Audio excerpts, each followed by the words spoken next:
Arestado ng mga operatiba ng Regional Anti-Cybercrime Unit 1 ang isang lalaking nagbebenta ng smuggled cigarette online sa Pangasinan.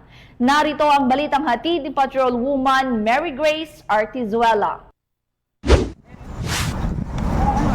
Isang online seller kalaboso ng mga tauhan ng Pangasinan Provincial Cyber Response Team ng Regional Anti-Cybercrime Unit 1 dahil sa pagbebenta ng smuggled cigarettes online. Kinilala ang suspect na si alias Makoy, 28 anyos at residente ng Bayambang, Pangasinan. Ayon sa ulat, natukoy ng mga otoridad ang post ng suspect sa isang Facebook page kung saan ibinebenta nito ang smuggled na sigarilyo.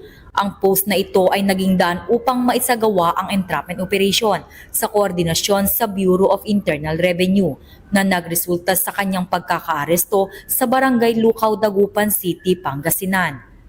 Nahaharap ngayon ang suspect sa patong-patong na kaso, kabilang ang Tobacco Regulation Act of 2003. Nasa kustodiya na ito ng Dagupan City Police Station, pati na rin ang mga nakumbiskang ebidensya para sa tamang disposisyon at masusing imbestigasyon. Ang mga tauhan ng Pangasinan Provincial Cyber Response Team ay regular na nagkakandak ng cyber patrolling online. At ang ating cyber patroller nga ay nakita ang isang post na kung saan ay nagbibenta ng mga hinihilalang smuggled cigarettes. Agad na tayong nakipag-ugnayan sa Bureau of Internal Revenue upang ito ay kumpirmahin at sa pagsasagawa na rin ng isang entrapment operation. At noong March 20, 2025 nga ay nakipagkita ang suspect dala ang 4 na kahon na mayroong nilalaman na 174 rings ng Modern at Black Hawk na brands ng sigarilyo. Present doon ang BIR representatives at kanilang kinumpirma ng nasabing mga brand ay hindi otorisado ng BIR.